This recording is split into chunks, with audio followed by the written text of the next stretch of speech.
seguimos con la cuarentena, tratando de avanzar sobre el periodo de formación de la sociedad neoliberal. La idea es citar una serie de hechos que resultan significativos para la conformación de ese modelo de sociedad. Hay muchos otros que de alguna forma fueron gravitantes. Estos no es una perspectiva exhaustiva, sino algunos elementos que fueron significativos para la conformación de este tipo de sociedad. Vamos a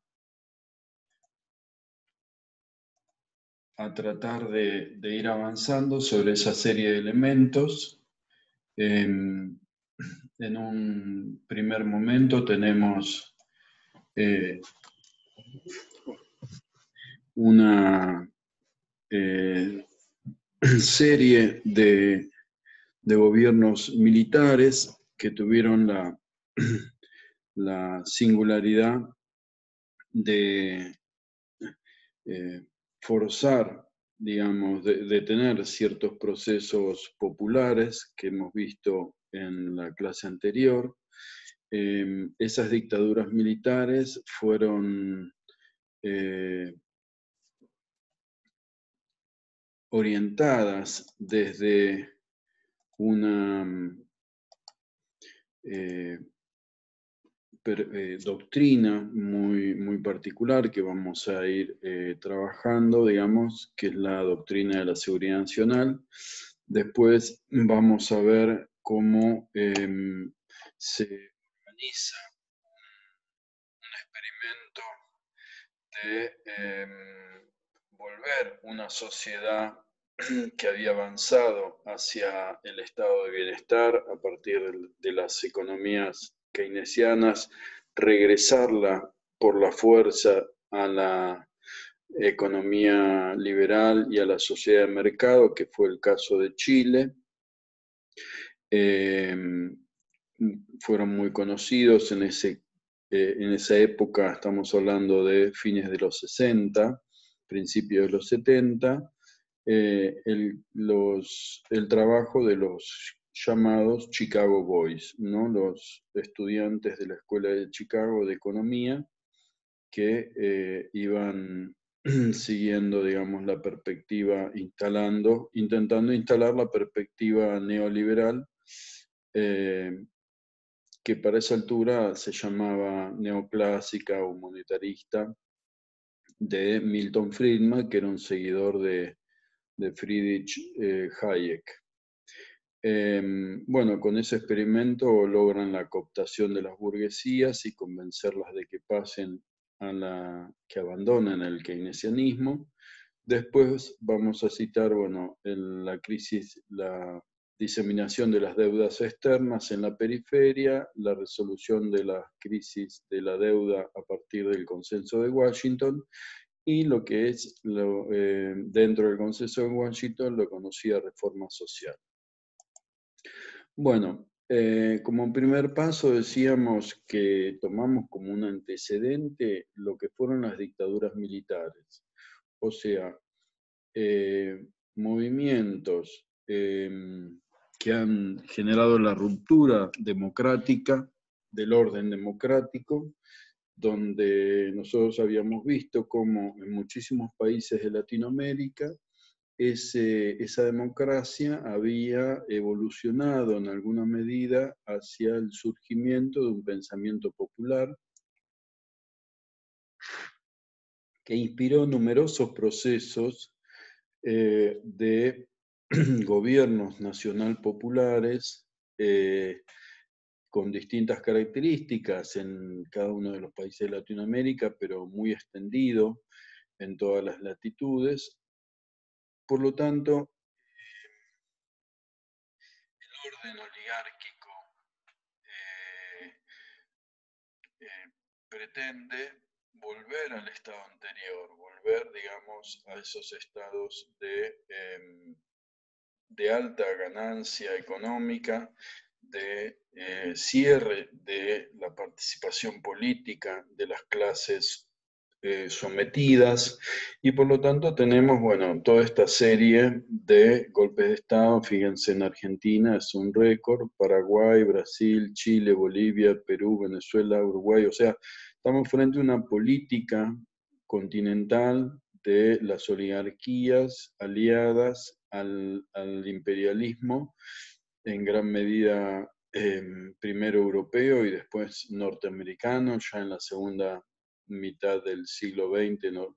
Claramente que una hegemonía norteamericana, una política continental de restauración del viejo liberalismo. O sea que podemos decir que el primer antecedente de conformación de la sociedad neoliberal fueron las dictaduras militares, lo cual esto se va a ir demostrando, digamos, a lo largo de las distintas obras que vamos a citar. Por ejemplo, una obra muy importante es la teoría del shock de Naomi Klein, como la perspectiva histórica va mostrando de que no hubo ninguna libertad en construir el neoliberalismo. El neoliberalismo se volvió a construir como se construyó el capitalismo, ¿no? Como dice Marx, con sangre y barro, ¿no? O sea, con mucha violencia, tortura, persecución, muerte. Sí, esto aparece como un dato aterrador, pero tiene su costado alentador. Esto quiere decir, desde mi perspectiva, que en realidad los pueblos no buscaron el neoliberalismo. Para instalar el neoliberalismo en los pueblos se necesitó muchísima violencia. Esto lo que habla muy bien es de los pueblos. Por lo tanto, me parece que hay una naturaleza esperanzadora en los pueblos latinoamericanos, que hace de que, si bien estamos viviendo una realidad todavía muy marcada por el tipo de sociedad neoliberal, bueno, la historia va mostrando de que hay fuerzas externas también muy fuertes que no avanzaron por consentimiento, sino todo lo contrario. Bueno, un tema central en los gobiernos militares es qué orientación tenían, qué ideas tenían, qué idea de lo social, qué nos querían, qué tipo de sociedad querían construir, qué tipo de vínculo. Entonces, para eso nos conviene indagar en la doctrina de seguridad nacional, que es una doctrina con la cual educaron a los militares durante décadas para ser ciertos salvadores de la patria, ¿no? Ciertos constructores de la nación, diría la teoría del nation building. O sea, aquellas fuerzas elegidas que son la élite para construir la sociedad. Bueno, los antecedentes son del fascismo europeo,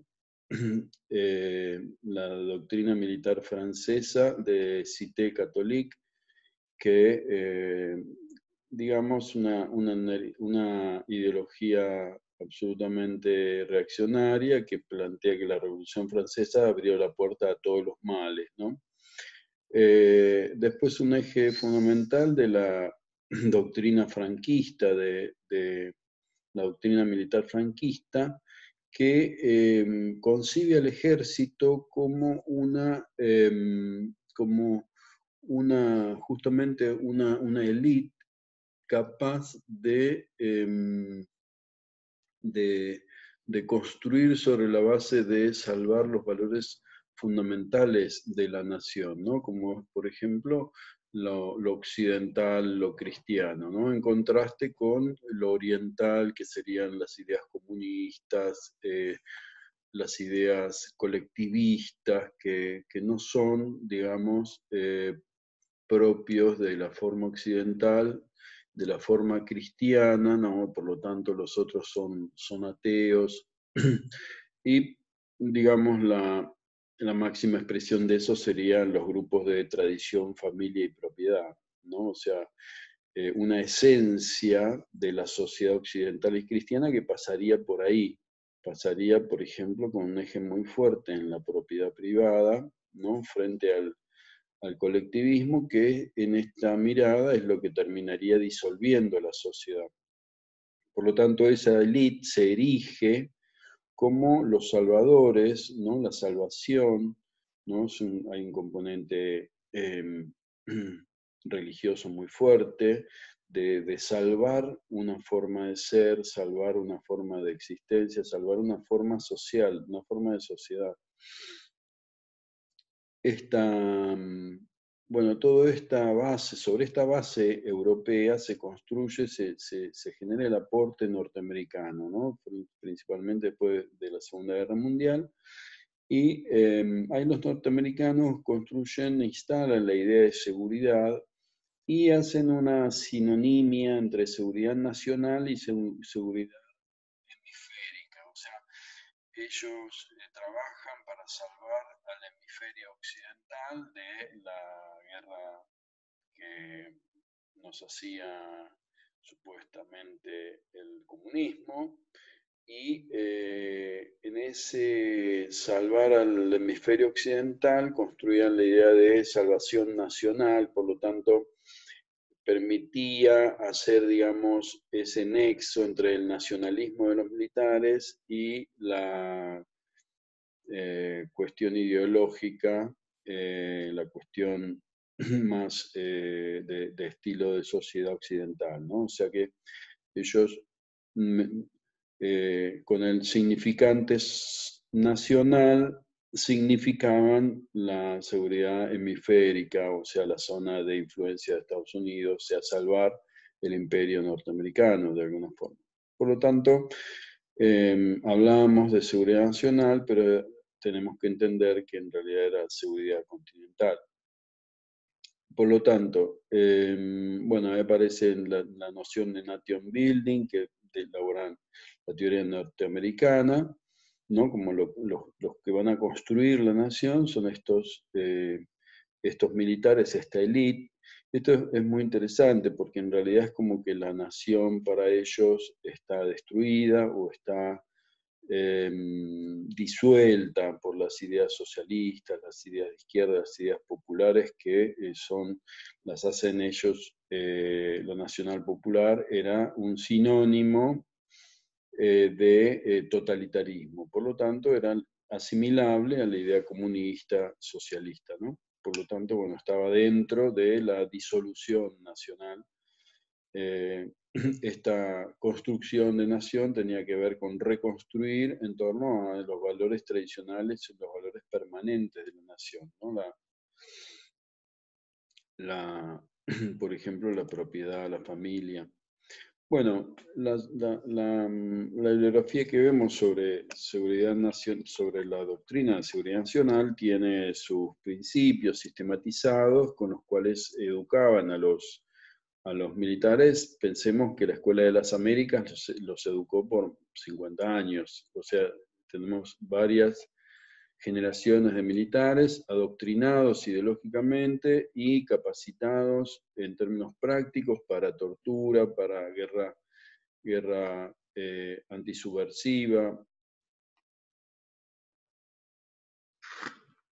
Si bien la tortura ya estaba instalada en el Estado moderno sistemáticamente, acá en la época de los años 30 ya, y antes también, la lucha contra los socialistas y los comunistas, Ramón Falcón, de la Policía Federal, ya instaló la picana eléctrica, digamos, ¿no? Como sistemático. Por lo tanto, esto fue un posgrado en tortura para, como acción práctica, digamos, para incorporar nuevas tecnologías que después vamos a ir viendo cómo van desarrollando estudios sociales a partir de la tortura. Bueno, la geopolítica lo que va haciendo es hundir a la política en un segundo plano, porque bueno, el primer plano va a ser la seguridad del hemisferio occidental. La, la política concebida como estrategia, de alguna forma llevaba a que, bueno, el fin justificaba los medios, ¿no? Porque la estrategia también se sobreponía por sobre la política. La política como forma de guerra interna iba entendiendo de que el enemigo habitaba entre nosotros, por lo tanto esos lazos sociales, por ejemplo, esa idea de comunidad que de alguna forma vimos que en el caso argentino se quería construir, ¿no? Que quería construir el peronismo, bueno, eso era parte del problema, ¿no? O sea, construir, disolver ciertos lazos sociales que de alguna forma atentaban y tenían la tendencia al colectivismo, ¿no? El colectivismo en sí, digamos, que proponía la comunidad organizada es un problema. O sea, construir la sociedad donde el otro, bueno, el otro es otra cosa, ¿no? Puede ser tu vecino, pero en realidad, bueno, puede ser una amenaza, puede ser un competidor, puede ser hasta un enemigo. Entonces, ahí hay un trabajo psicológico muy profundo, digamos, de ir sospechando del otro, de ir pensando que el otro puede estar habitado por ese enemigo interno y por lo tanto esto va a tener un impacto muy fuerte en los lazos sociales y en la subjetividad social. Por eso ellos van a hablar de guerra psicológica y, y bueno, inclusive cuando se restaura la democracia y la sociedad argentina abraza el tema de los derechos humanos, ellos van a decir hemos ganado la guerra militar, pero hemos perdido la guerra psicológica. ¿Qué querían decir con eso? Que perseguir ser parte de un movimiento de derechos humanos, como pasó con, podríamos decir, una importante mayoría de la población argentina en los 80, en los 90 y hasta la actualidad, significa para ellos la guerra, perder la guerra psicológica, en el sentido de que, bueno, de que vuelva un poco esa idea de la Revolución Francesa, donde, bueno, hay lazos entre los sujetos que, bueno, que tienen mucho valor, que tienen esta idea de dignidad como un valor supremo, ¿no? Que con el otro, por más que haya una diferencia social e ideológica, no lo puedo matar, torturar, bueno, eso es de alguna forma para ellos perder la guerra. Entonces, en ese momento, la verdad, habían ganado la guerra, porque, bueno, habían logrado en gran medida aterrorizar y encerrar a cada uno de nosotros en nuestra infinita soledad personal, particular, individual, y cortar en gran medida la vida social y por lo tanto la vida política, ¿no? Que era un objetivo muy claro. Bueno, la doctrina social como sistema bélico significa entender que la sociedad es el lugar de batalla. Eh, el sistema social es el lugar donde de alguna forma habita el enemigo y bueno, el sistema social va a sufrir los costos de una guerra, ¿no? El terror y los campos de concentración fueron una pieza fundamental para lograr, por ejemplo, la disuasión del dudoso, del simpatizante, ¿no? Del indeciso. El rumor es parte de ese sistema social que de alguna forma permite que esto que se sabe a medias llegue a todos los rincones del sistema social, ¿no? Por lo tanto, el rumor, la, eh, el conocimiento, por ejemplo, la evidencia de la tortura y de la desaparición es fundamental también, digamos. Por eso después vamos a ver cómo Pinochet arma el carrusel de la muerte de forma tal de poder generar el mensaje social que llegue a todos los rincones de que no vale la pena rebelarse, porque rebelarse es peor. Bueno, por último, la dictadura soberana significa de que hay sometimiento absoluto del derecho. Y esto es lo que va a, de alguna forma, a llevar a aumentos crecientes de discrecionalidad y por lo tanto de corrupción, o sea, la ausencia de control legal de las acciones, y como estructuralmente es algo corrupto, entonces no le queda otro destino que su deterioro moral y su hundimiento moral, y por lo tanto todas las dictaduras tienen su ocaso, tienen su agotamiento, tienen su hundimiento sin control. Bueno, conjuntamente con estas dictaduras aparecen lo que no, vamos a tratar de ir viendo con la bibliografía de Noam Chomsky, lo que son las armas silenciosas, o sea, lo que son los diseños de ingeniería social. Hoy hablamos del Big Data, pero en realidad esto empezó ya hace mucho antes, de formas de planificación a nivel global y a nivel continental del control. O sea, el imperialismo principalmente va desarrollando, ¿no? Noam Chomsky cita a, a documentos del grupo Bilderberg, que es algo más o menos parecido a lo que serían las conferencias de Davos y las declaraciones de Bill Gates de pandemia y demás. Bueno, esto ya hace muchas décadas que vienen los más poderosos pensando en cómo ir generando políticas globales de control. Y una de las cosas que hacen es con los grandes fondos que tienen y sus fundaciones van financiando investigaciones en ciencias sociales para controlar la población. Una de las líneas más aterradoras que ellos financiaron fue las investigaciones secretas sobre tortura, que dieron pie, generaron un conocimiento social importante para armas económicas masivas.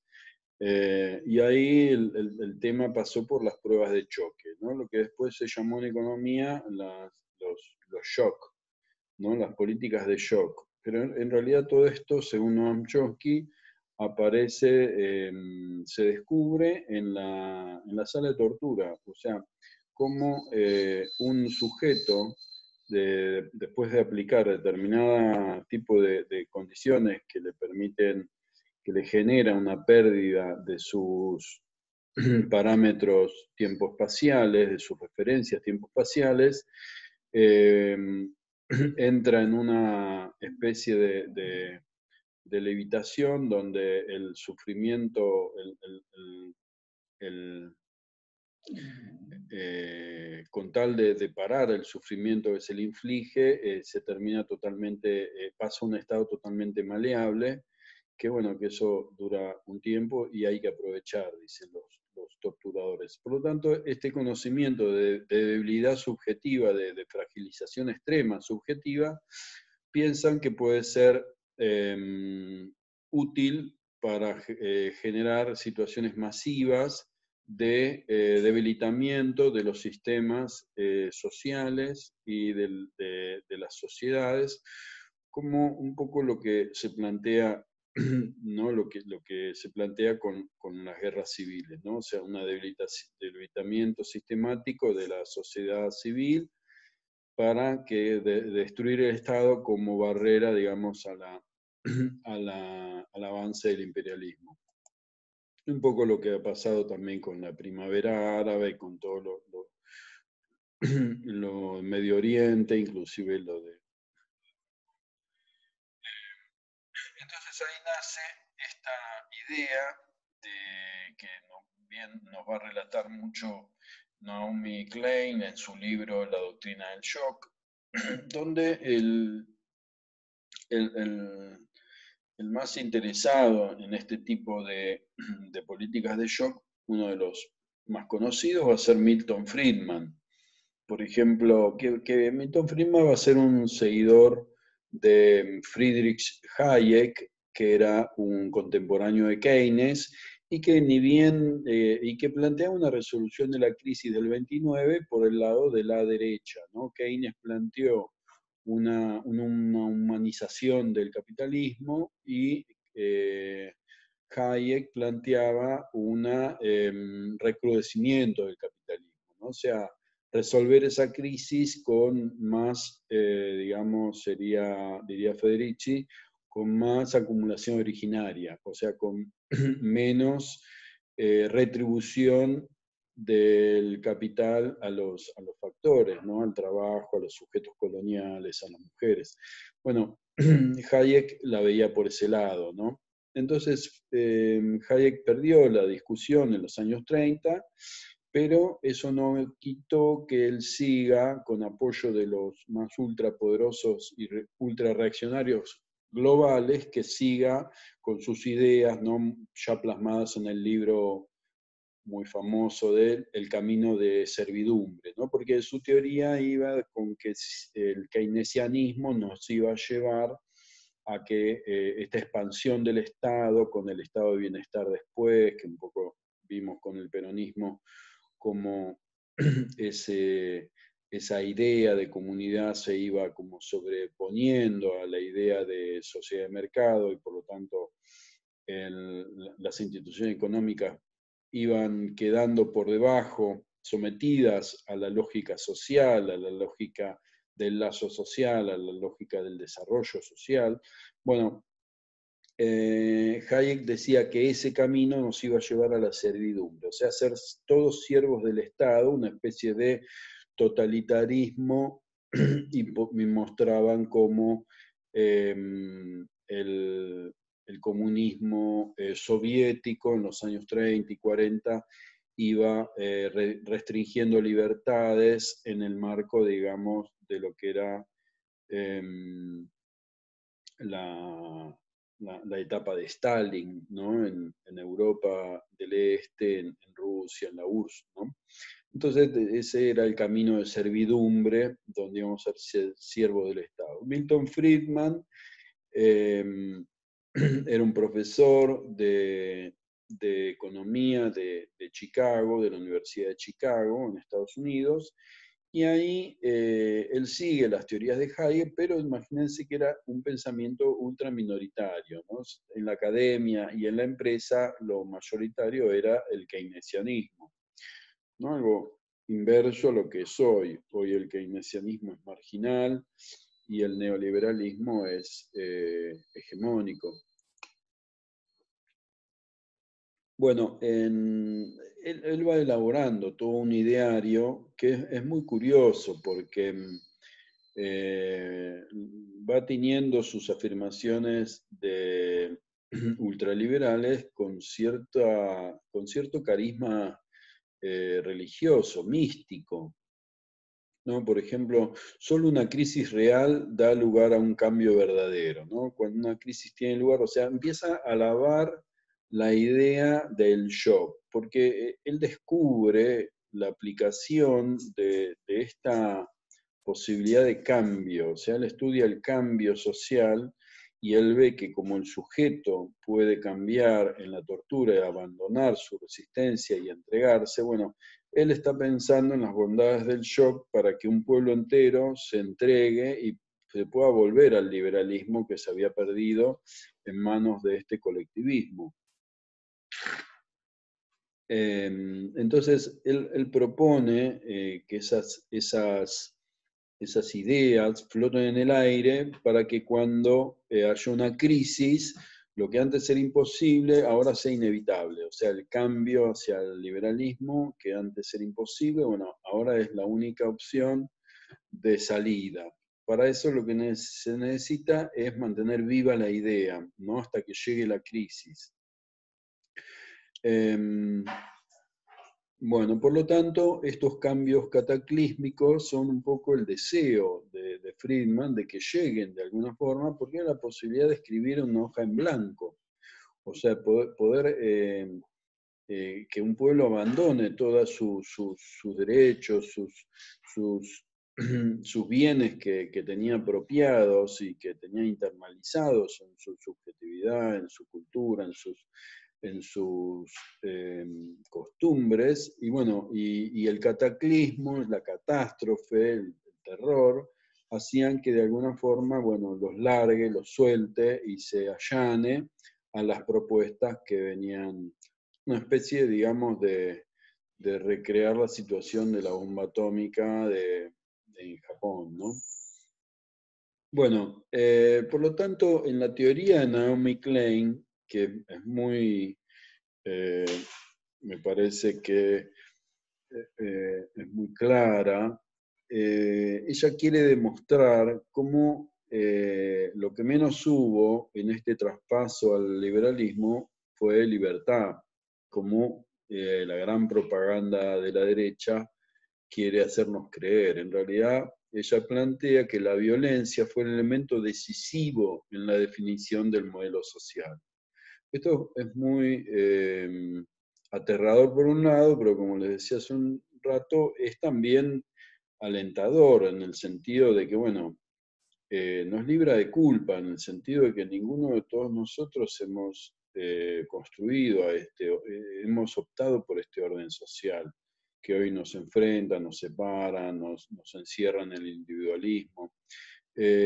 Y ella claramente va a situar en el centro de esta intervención social la tortura, por ejemplo, el shock, la confusión, ¿no? La invisibilización de estos elementos de violencia y coerción, ¿no? Por lo tanto, si ustedes fijan, bueno, ¿qué produce la tortura? Uno diría, bueno, pero ¿en qué términos estamos planteando la intervención social? Bueno, la tortura estaba pensada en términos sociales, o sea, estaba pensada en términos de intervención social. No solamente era, o sea, el tema no pasaba por desaparecer una persona, sino hacer llegar el mensaje a terceros de lo que te podía pasar. O sea, el eje central masivo era la disuasión. O sea, un pequeño número de torturados y desaparecidos generaba un alto número de intervenidos socialmente con un mensaje de disuasión, de entrega, ¿no? de rendición. ¿No? El papel del shock era lo que generaba, por ejemplo, esta situación catastrófica en forma masiva. Y después de todo esto, un espectacular proceso de invisibilización de los verdaderos motivos, de los verdaderos procesos que generaron el cambio, ¿no? Un ocultamiento sistemático de este componente decisivo para que vayamos internalizando la idea, ¿no? Dado cerebro mediante, de que en realidad, bueno, es el sistema social que venimos eligiendo, ¿no? Tenemos el gobierno que nos merecemos, se decía durante la dictadura, ¿no? O sea, se popularizaba sonceras como, por ejemplo, los pueblos tienen los gobiernos que se merecen. O sea, culpabilizando al pueblo de haber elegido un sistema que, bueno, que es una selva. Bueno, todo esto es, para Naomi Klein, es una operación magistral de ocultamiento y invisibilización de la violencia y la coerción como elementos decisivos, como intervenciones sociales decisivas para construir un orden social. Esto me parece fundamental. eh, y bueno, vamos a hacer un poquito de historia, a ver cómo logran esta operación tan, de alguna forma, tan eh, eh, tan extensiva, ¿no? Y de alguna forma, bueno, van generando una programación estratégica, en el sentido que esto no empieza de un día para el otro, sino que esto fue desencadenándose paso a paso en una estrategia bastante pensada, ¿no? Por ejemplo, la escuela de Chicago era, la verdad, algo muy marginal, pero bueno, tenía una aura mítica, o sea, hay muchos elementos en la forma de enseñar, en la forma de los planteos, en el tipo de liderazgo de los profesores, de, de tipo religioso, ¿no? O sea, había una, una guerra para salvar la sociedad, había una élite con características carismáticas, esa misión era prácticamente una cruzada, las leyes económicas que se planteaban adolecían bastante de verificación empírica, por lo tanto había un componente de creencia importante, ¿no? Como decía Cavallo cuando fallaban sus planes en la época de Menem, decía, bueno, en realidad la política falló porque hubo dosis de aplicación de la política. Si hubiera habido más, no hubiera fallado. O sea, una imposibilidad de hacer compatible con las pruebas empíricas, digamos, ¿no? O sea, es una fe ciega en una serie de afirmaciones de tipo dogmáticas, por lo tanto, es imposible salir de ese espacio, digamos, de verdad. ¿No? Hay una máquina celestial, de alguna forma, que plantea un orden perfecto y muy difícil de discutir. Para todo esto, digamos, el liderazgo de Friedman fue un componente importante. O sea, esto no lo hubiera logrado un banquero, sino que lo logró esta forma de liderar de esta ola, la logró Friedman porque tenía condiciones, por ejemplo, carismáticas en los códigos estéticos hegemónicos de la época. Por ejemplo, él era muy brillante en matemáticas, por lo tanto, le daba a sus afirmaciones un cariz extremadamente cientificista, ¿no? Estas cuestiones, por ejemplo, de la, la econometría, ¿no? Toda el extremado cuantitativismo que exige, por ejemplo, eh, esa forma de ver la economía. Por ejemplo, hoy día en cursos de economía se plantea que sí o sí los textos tienen que tener una dimensión cuantitativa, tienen que tener matemática. Por lo tanto, no son aceptados los papers que solamente discuten sobre cuestiones cualitativas, que no tengan una cuantificación de las magnitudes, lo cual es un absurdo.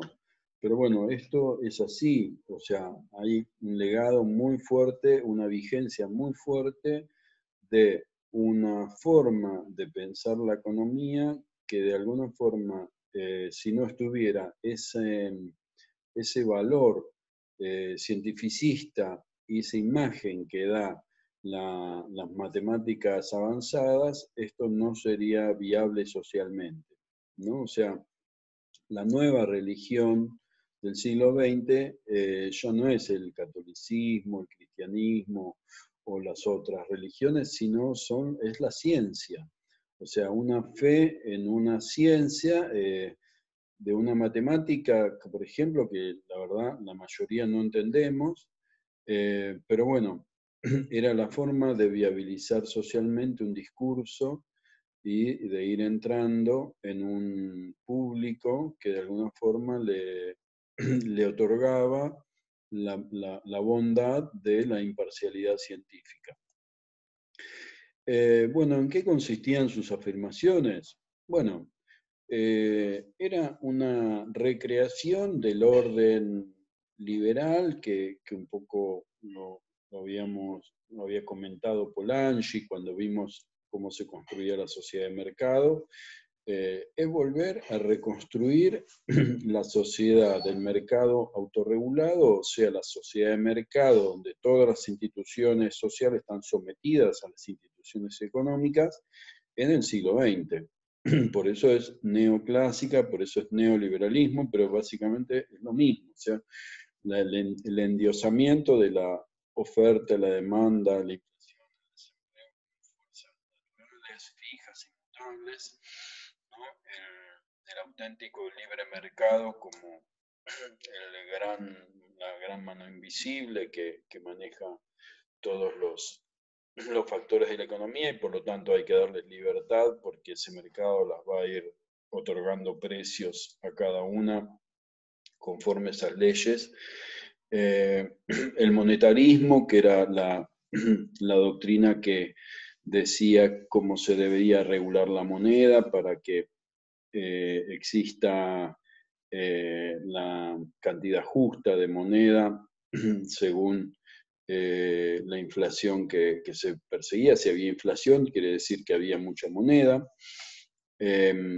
Bueno, el mercado libre como la gran institución y bueno, todos los precios tenían que ser puestos por el mercado, o sea, que el Estado no intervenga a fijar ningún precio, a fijar, digamos, ofertas ni demandas, sino que todos los actores privados tenían que, o sea, en última instancia, quebrar, vendría a decir Polanyi, fragmentar todos esos lazos sociales para que todas esas pequeñas unidades concurran a los mercados libremente, por lo tanto las fuerzas del mercado iban a poder moverse con total libertad, ¿no? Todo esto lo lleva a lo que ya Polanyi nos venía planteando, la destrucción del sujeto, la destrucción de la naturaleza y la destrucción de la sociedad.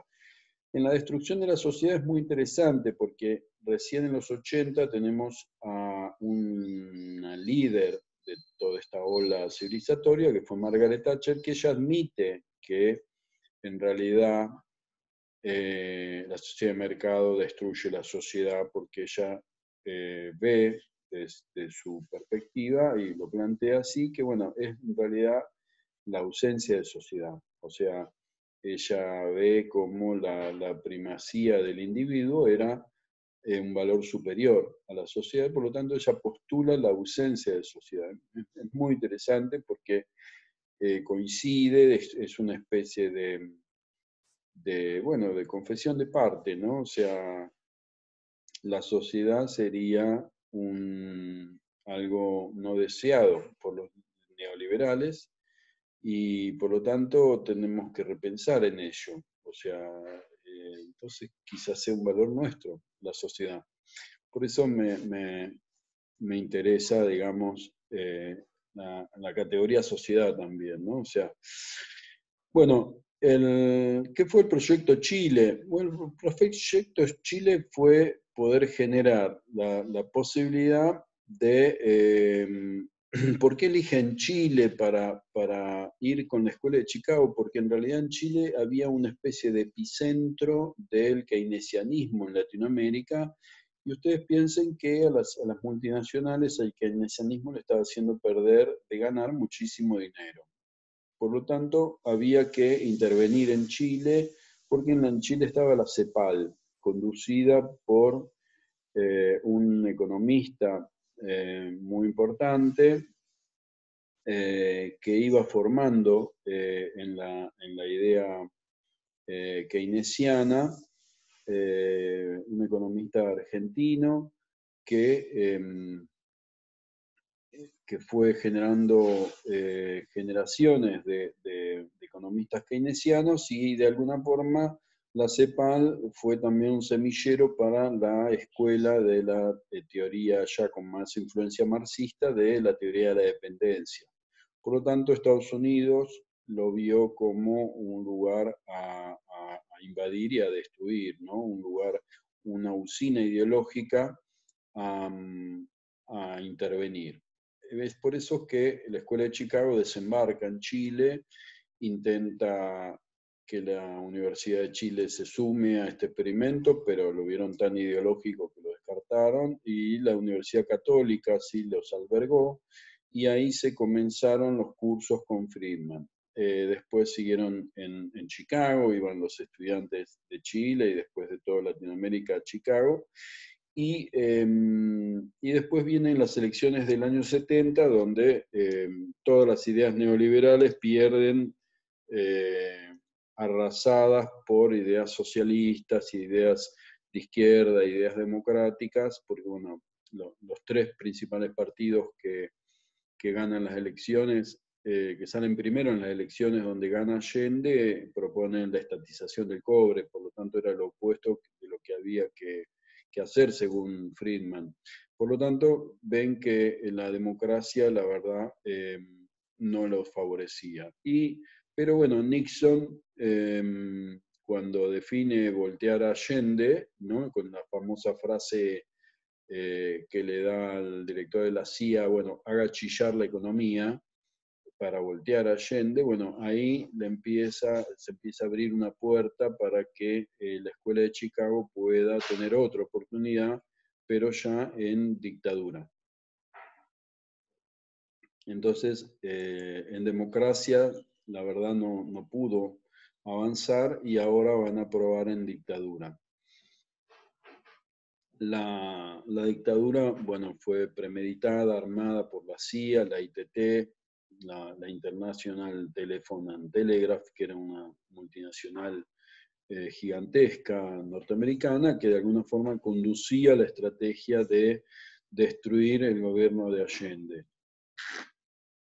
Entonces se da el golpe, y el golpe es muy interesante porque también está lleno de intervenciones sociales, ¿no? O sea, ahí queda muy claro cómo el terrorismo es una intervención social, porque en realidad, si bien matan decenas y torturan decenas de miles, aterrorizan a millones. O sea, la resistencia es mortal, era el mensaje social que había que hacer llegar a cada rincón de Chile. Por eso el carrusel de la muerte se genera con tanta visibilidad, y por eso Pinochet presta mucha atención en generar el golpe como un espectáculo, ¿no? O sea, que sea espectacular, o sea, que genere un mensaje de guerra hacia el pueblo, ¿no? O sea, la guerra hacia el pueblo para reforzar ese mensaje, ¿no? La resistencia es mortal.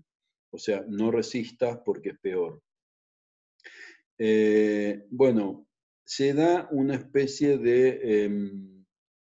de sintonía entre Pinochet y Friedman, porque los dos tenían a su manera esta idea de la naturalidad de cierto orden social, decía Pinochet, y de ciertas leyes económicas, decía Friedman, ¿no? Todo es natural y hay que tender a respetar esa naturaleza, decían ambos, ¿no?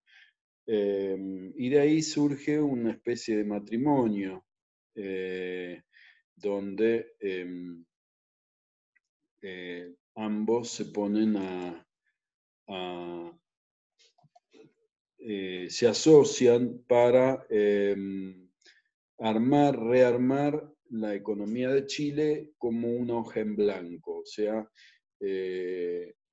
desapareciendo la memoria, desapareciendo la institucionalidad, desapareciendo la democracia, desapareciendo la cultura. O sea, reescribir desde un hoja en blanco significaba para ellos poder tener el poder suficiente para poder hacer caso omiso a todas esas resistencias populares que podían estar internalizadas en las costumbres, en los lazos sociales, en la cotidianidad, y poder, a partir del terror y de la fuerza, poder rearmar la sociedad en otros códigos.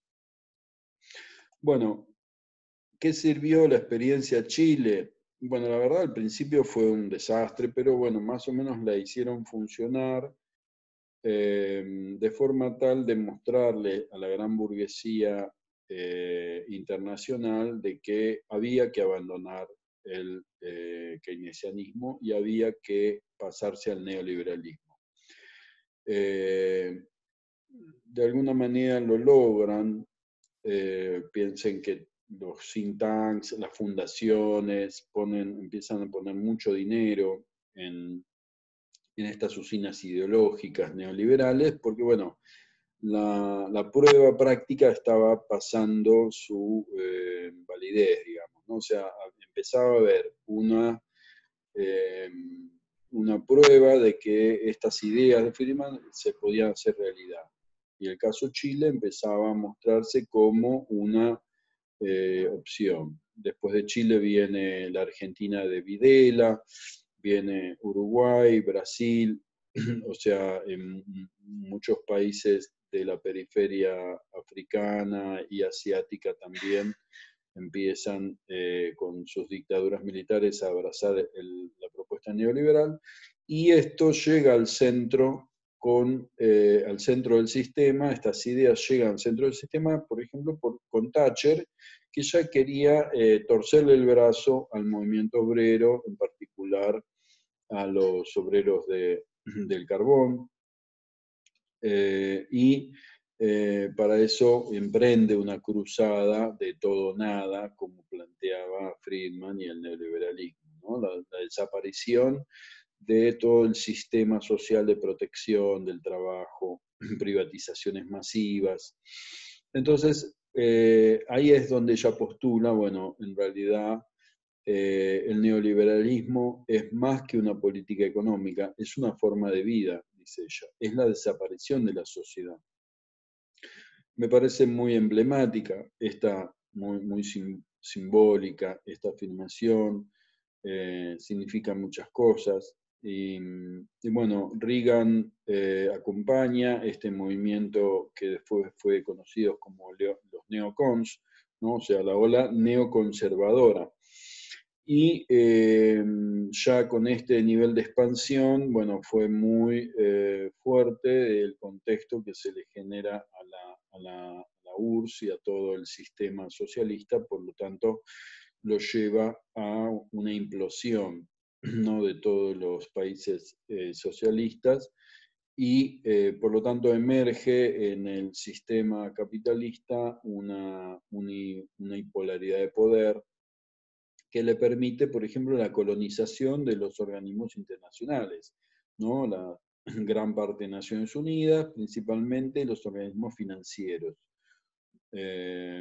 La Banco Mundial, Fondo Monetario Internacional, Banco Interamericano de Desarrollo, además de otras agencias como la Organización Mundial de Comercio. Entonces, toda esa parte de los organismos internacionales quedan totalmente colonizados dentro de la filosofía que instalaba esta, esta perspectiva neoliberal, y que fue plasmada en lo que se conoció como Consenso de Washington, que en realidad, según la bibliografía de Stewart que seguimos, no fue ningún consenso, porque en realidad se lo aplicaron por la fuerza a todo el mundo. En realidad era el consenso de los bancos, el Departamento de Estado de Estados Unidos y los organismos internacionales cooptados. Por lo tanto, ellos se ponen de acuerdo en seguir el ideario de Friedman neoliberal e imponérselo a todos los países que ya venían instalándole la financiarización, digamos, ¿no? O sea, los papeles verdes, los dólares a los países periféricos como deuda forzosa, como la condición para reciclarse después de la crisis del petróleo, ¿no?, del año 73. Por lo tanto, desde esa época viene un proceso de toma de deuda de los países periféricos, y eso lo llevó a una crisis que en los años 80 se resuelve a partir de instalar el Consenso de Washington. Por lo tanto, esos países tuvieron que entregar todo su ahorro de generaciones dado por las empresas públicas, las privatizaciones, porque, bueno, el Consenso de Washington, como vemos, muestra un poco que, bueno, el Estado tiene que cumplir ciertas políticas como disciplina fiscal, o sea, reducir la inversión social, dar una tasa de cambio, o sea, una convertibilidad de su moneda para que el flujo de dinero del exterior pueda entrar y salir, también mercaderías con apertura comercial, también la apertura financiera, o sea que el mercado internacional ponga el precio del dinero, de las tasas de interés en cada país, una reforma fiscal para que los tributos no sean de los ricos, sino que todos tributen, o sea, que paguen ricos y pobres y en realidad más se pene el consumo y menos la renta. La prioridad del gasto público tenían que ir hacia actividades que generen renta. La inversión extranjera directa tenía que ser tratada de igual o privilegiada frente a la inversión local, privatizar todas las empresas estatales, desregular todos los mercados para que el capital pueda entrar y hacer sus negocios y no haya mercados protegidos, y fortalecer los derechos de propiedad. O sea que se construye un Estado gendarme que garantice los derechos de los que tenían el capital. Está ese decálogo se imponía, por lo tanto, poco consenso. Y bueno, a nosotros nos interesa en particular una parte que nosotros hemos visto a partir de los 80 y muy fuerte en los 90, que es lo que ellos llamaban en la reforma social. No sé si ustedes conocen a Bernardo Kliesberg, fue un científico social que durante muchos años estuvo pagado por Naciones Unidas para investigar la reforma social en Naciones Unidas, y en los 90 se vino acá a capacitar con Eduardo Amadeo, con Chiche Dualde a los cuadros gerenciales, y porque la parte social es una parte central en la reforma del Estado. O sea, hay una parte de la resistencia a esta nueva forma social que está internalizada en las personas, en su subjetividad social, en sus instituciones, en sus costumbres, en su cotidianidad, que en la medida en que no se la intervenga, esa forma de Estado, esa forma, esas políticas, esa forma de sociedad, no se termina de instalar. Por lo tanto, los sectores trabajadores y pobres en particular, aunque parezcan marginales en la economía, son centrales en la reproducción de un modelo social. Por lo tanto, ellos entendían que la reforma social era una parte necesaria de la reforma económica, porque afecta directamente los modos de producción y de organización de la economía. O sea, hay una centralidad en la organización económica que tiene que ver con el funcionamiento del mercado laboral. Por ejemplo, esa institucionalidad tiene que facilitar mano de obra libre, ¿no? O sea, esto ya lo vimos, ¿no? Cuando se instala el liberalismo, porque, diría Polanyi, de alguna forma comienza a rodar el molino satánico, ¿no? La máquina que va triturando lazos sociales para generar para pulverizar, ¿no?, a la mano de obra y romper esos gremios, romper esos lazos, romper esas asociaciones, romper todas aquellas ligaciones que ligan a esos hombres a otros hombres, a la tierra, a las costumbres, al pasado, ¿no? Ese es el molino satánico. Bueno, acá volvemos a una nueva versión del molino satánico, ¿no? lo que él llamaba la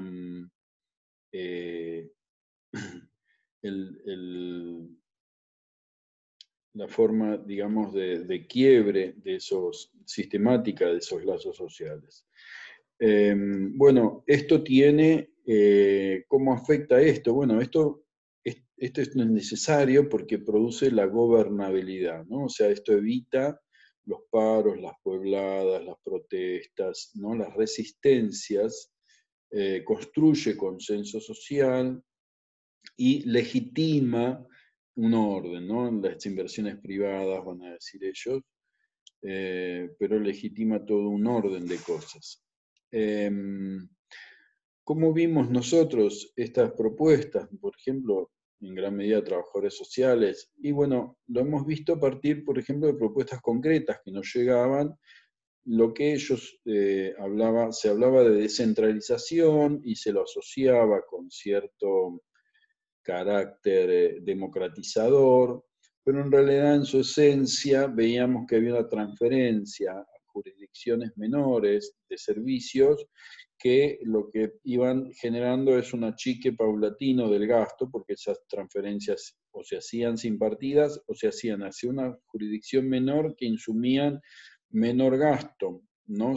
Pasando de nación a municipio, de municipio de nación a provincia, provincia a municipio, pero de municipio no se terminaba porque seguía la descentralización del municipio a la comunidad, de la comunidad al individuo, en esto, y justificado también, como lo hacía en parte la Iglesia, en el principio de la subsidiariedad, ¿no? O sea, ahí aparece un mecanismo social muy interesante de legitimación, porque a mí lo que me llamó la atención es cómo se identificaba el liberalismo con la Iglesia, porque ambos hablaban de este principio, que dice que si un ente puede transferir, digamos, ese poder a un ente inferior, lo debe hacer. O sea, si ese ente puede hacerse cargo, hacerse responsable de cierta función social, no debe ser transferido a un ente superior. O sea,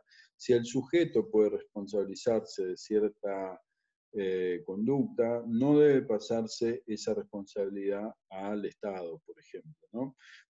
Porque supuestamente ese principio le permite libertad, ¿no? O sea, pasarle al Estado la responsabilidad de la cuarentena, por ejemplo, sería quitarle responsabilidad al individuo. Y esto lo decían tanto desde la Iglesia Católica como desde el Estado neoliberal.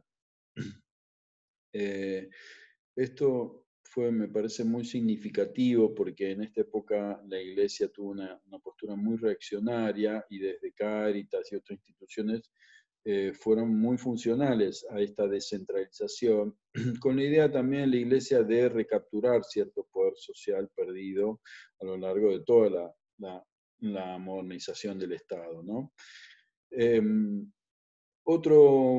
Otra propuesta de acción que nosotros vimos muy de cerca es lo que conocimos como focalización, ¿no? O sea, la concentración de la inversión paulatinamente en un universo menor, ¿no? O sea, ir focalizando significaba ir reduciendo ese universo de ayuda, ¿no? Y por lo tanto ir dejando que esas otras otros sujetos asistidos busquen resolver su necesidad por las vías del mercado, ¿no? Por lo tanto, el sujeto de ayuda iba a ser cada vez más pequeño.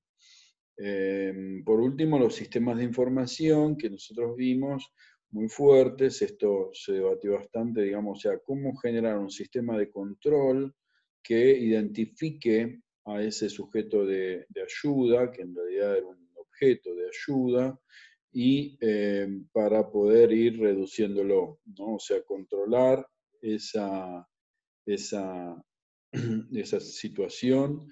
Por ejemplo, y acá fueron muy fuertes los padrones de asistencia, ¿no? El padrón único, ¿no? Todos los padrones únicos que de alguna forma lograban perseguir a aquel sujeto que reunía varias ayudas y, bueno, y tratar de evitar superposiciones, se decía, ¿no?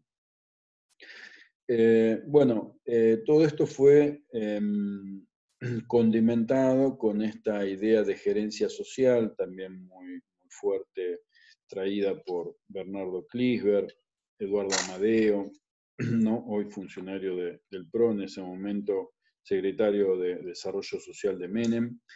La idea de la gerencia social era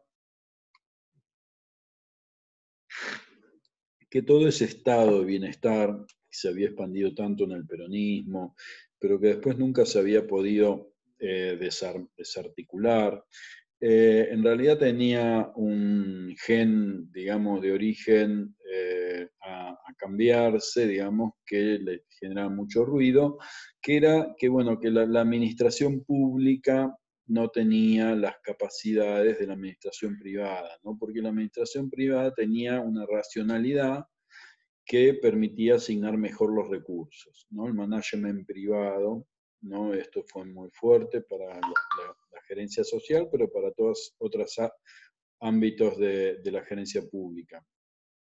Crear mercados, por ejemplo, o sea, hacer competir a las distintas agencias entre sí y dentro de la sociedad civil también, o sea, que hasta crear un mercado de las ONG, el FONCAP fue un poco, perdón, el CENOC fue un poco eso, o sea, crear un lugar de reunir la oferta de ONGs, de fundaciones, para también ir generando una dinámica de precios que permita bajar los costos, no bajar la inversión social a partir de cierta oferta privada, inclusive generar oportunidades de negocio. Esto está muy claro en el consenso de Washington, ¿no? O sea, el área social también como oportunidad de negocio.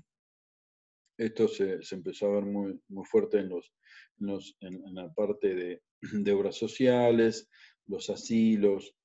Eh, bueno, la política compensatoria, ¿no? Este paradigma que pensaba en reducción de daño, ¿no? Que fue llevando a la asistencialización de la política social. O sea, eh, ir concentrándonos en los más dañados para, en todo caso, bueno, resolver esa porción que era tan, de alguna forma, políticamente inconveniente, ¿no? Y esto es muy interesante porque en la medida que esa porción dañada no tenía una visibilización pública, por lo tanto no era problema. Esto fue así, así lo vivimos los trabajadores sociales en los 90. Eh, por lo tanto, me acuerdo que no entrar los medios de comunicación a la matanza era una pieza fundamental del sistema, porque en la medida en que los medios masivos, los canales de televisión entraban a la matanza, toda la realidad social de la matanza se tornaba inviable, en el sentido de que generaba una dinámica política muy perniciosa para el poder en esa época y por lo tanto eh, problema social que no tomaba Estado público, problema social que no existía y no se atendía y por lo tanto se podía seguir bajando la inversión. Bueno, Kliesberg nos hablaba de las fórmulas de las 4F, lo que era como un decálogo, como cuatro directrices fundamentales de toda esta gerencia social, ¿no? El focus, fast, flexibility y friendly, ¿no? Esto pensado directamente en inglés por sus estudios allá en Washington. Focalizar, hacer una acción social rápida, flexible, o sea, no respetar los canales institucionalizados o consuetudinarios, digamos, o de costumbres, y también friendly, ¿no? O sea, amistosa, que noten que ese Estado, esa agencia, realmente los quiere, ¿no? Esto nos hizo pensar mucho en algo que después vimos que empezó a surgir, que fue lo clientelar. Nosotros vimos la relación clientelar y vimos las zonas marrones en donde podían volver a surgir los sistemas clientelares, y acá estaba pasando algo así, ¿no? Yo hice mis estudios de maestría en este sentido, que plantean que la disminución del Estado, la desaparición del Estado de ciertas zonas muy pobres, estaban generando zonas marrones. Por lo tanto, podíamos anunciar el resurgimiento de clientelas y de hecho eso es lo que pasó.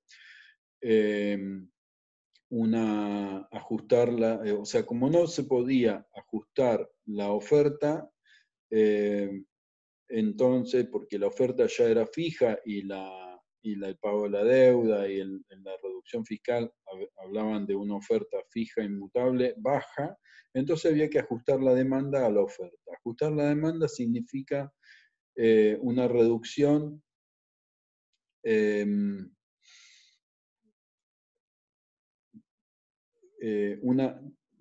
intervenir la demanda. Intervenir la demanda significaba, en términos prácticos, planificar la desorganización, ¿no? Esto era un objetivo políticamente incorrecto, por lo tanto se ocultaba, pero en realidad lo que nosotros veíamos trabajando durante muchos años en emprendimientos productivos, microemprendimientos, era todo tipo de desalentar lo asociativo que genere poder. O sea, que genere presencia en lo público, en el espacio público, o sea, cómo se trabajaron los liderazgos, cómo se trabajaron los procesos colectivos, por ejemplo, con las manzaneras.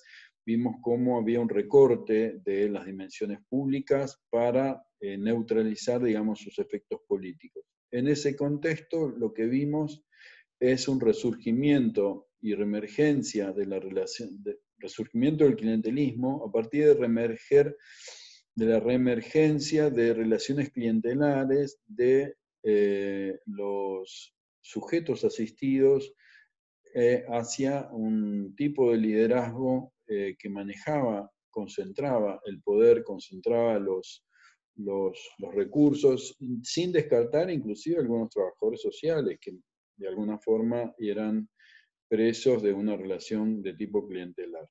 Bueno, con esto más o menos vemos los elementos que no vuelvo a plantear, no es una visión exhaustiva de todo lo que hizo a la construcción un tipo de sociedad neoliberal, de todas las intervenciones sociales que de alguna forma contribuyeron con este orden social, sino algunos elementos que yo considero que han sido gravitantes y que creo que merecen nuestra atención en nuestro análisis.